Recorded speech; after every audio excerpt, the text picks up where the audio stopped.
God is a frequency. It's our job to tune in. God is not a man. You hear people say reference God as him, he. They have this illusion that there's this sky daddy with a magic wand floating around granting wishes. That just really, in my research, isn't the case. It's more of a frequency, a divine frequency that is imbued in every living thing in the entire universe. In ancient times, people were more into spirituality. When we got to one of the highest advanced civilizations, which started out in Sumer and then migrated over into the land of Kemet before it became Egypt, the tablets date back about 6,000 to 8,000 years, but those tablets we discovered were recopied from even older tablets, which going back probably about 100 to 200,000 years prior. We're talking about a deep, deep, deep antiquity of super ancient culture. Even in the Emerald Tablets, when they relocated home base to the land of Kemet, in the Emerald Tablets, they're 36,000-year-old texts. They rebuild the land of Kem out of the mud, because there was a great flood. So we're talking about ancient knowledge. They said they rebuilt Kem. They didn't build it for the first time. They said they were going to bring it back up to a high level of civilization. So it was already high before the flood. We're talking about tens of thousands of years ago.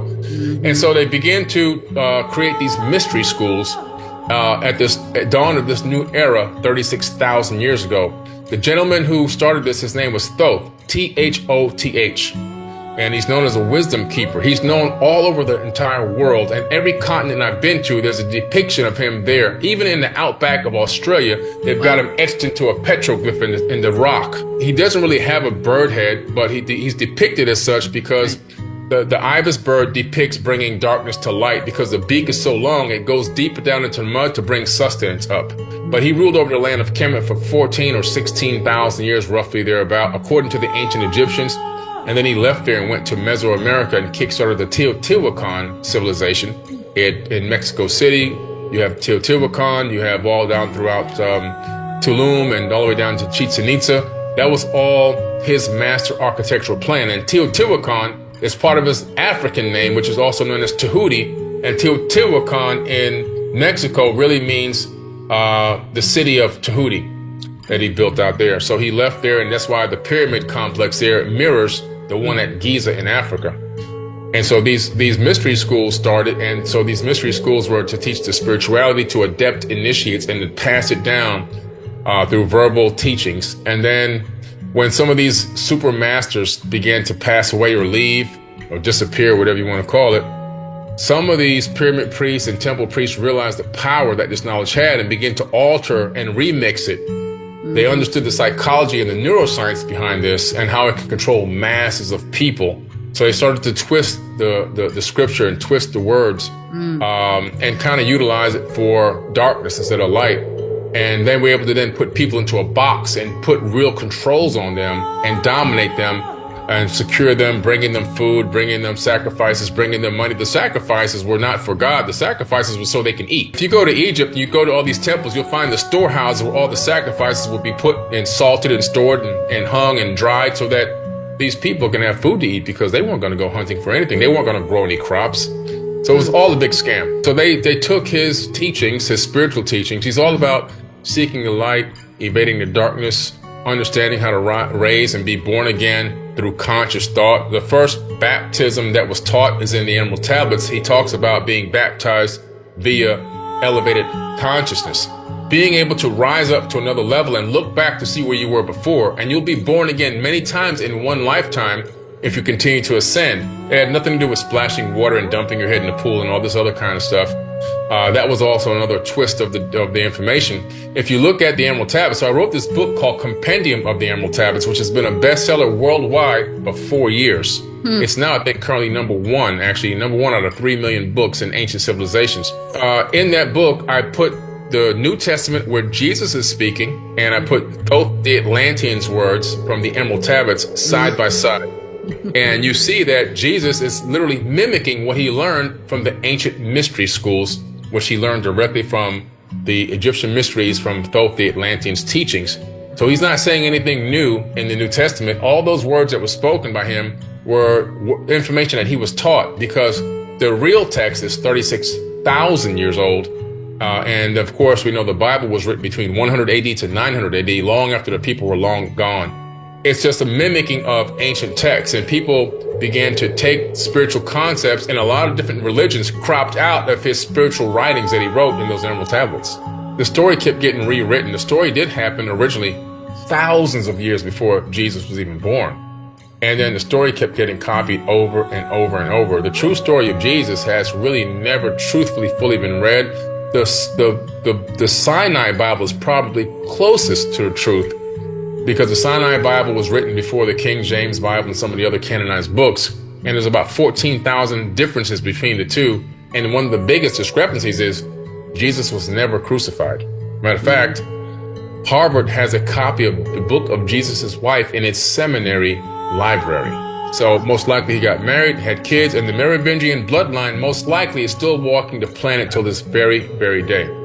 And so I think that those stories of the ancient, the ancient cultures having that same story over and over again was just it being copied again from culture to culture and being reread, and the names being slightly changed, but it happened originally thousands of years prior with Horus. I believe that Jesus, his real name is Yeshua. First of all, he was a real person that did exist. I've been to the house where he grew up in Egypt, because if you remember in the Bible, Jesus disappears from the Bible at the age of 12. Disappears. You don't see him again until he's 32. He's gone. Where does he go? The Gospel of the Holy 12, which was left out of the Bible, has the answer. He goes to Egypt. I've been there. If you go to Coptic Cairo, you can go to the house where Jesus and his mother lived in there in that area, and they turned it into like a crypt now. So you can go there, you can see where the bed he slept in and everything is still there. And he was learning the Egyptian mysteries.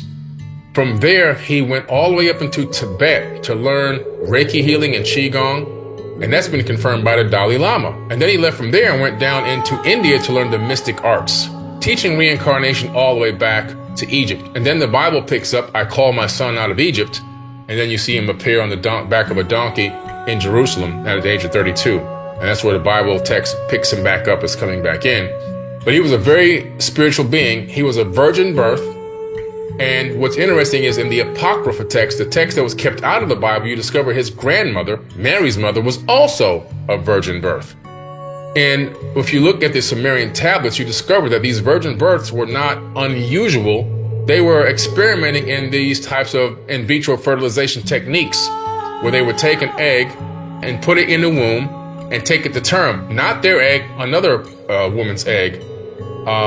And they have this whole section in Egypt called the Hathor's temple at Dendera, where they had these birthing centers where they were doing this. So he was a virgin birth, and so was his grandmother was also a virgin birth. They were planted on this timeline for a specific reason by the people who control from behind the scenes, which were they called themselves the ordainers of destiny in the Sumerian tablets. They believed that they had the right to control destinies on this planet. And they would use this crystal tablet to see potential outcomes and futures that they wanted, and they would then pick the one they wanted to coalesce into one real outcome, and they would go ahead putting action behind that to make that reality come true for them. Masters at manifesting. Prior to the flood, the Anunnaki, who are also the Atlanteans, that's the same people. The Atlantean is a civilization. Anunnaki means those who came from heaven to earth. So it's like if we travel to Mars, I wouldn't say I'm Billy Carson from Boca Raton, Florida. I would say I'm an earthling, right? So Anunnaki is that generalized term. Atlantean is the type of civilization they created. So basically what you find is that before the flood, they didn't even interact with the hominids that were on this planet. They didn't interact with us. Our cousins were here. Not Homo sapiens sapiens, but a different version of us was already here. Then they started tinkering because they wanted to create a slave race of people.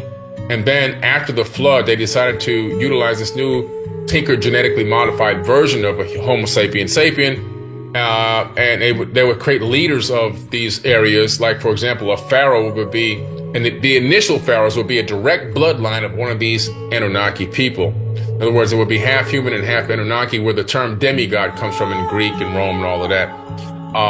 And so they would make that liaison, that bloodline liaison between them and the people. As time continued to go by and cultures and the way that the economics and the civilizations and the kingship and everything changed, they began to then, for whatever reason, handpick specific people to do specific things, and they would then create these genetically modified or bloodline people.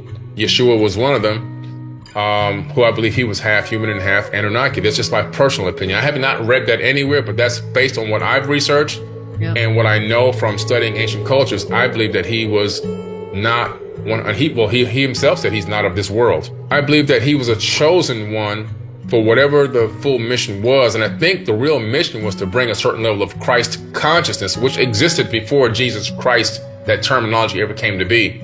Christ consciousness is ancient, it's super ancient.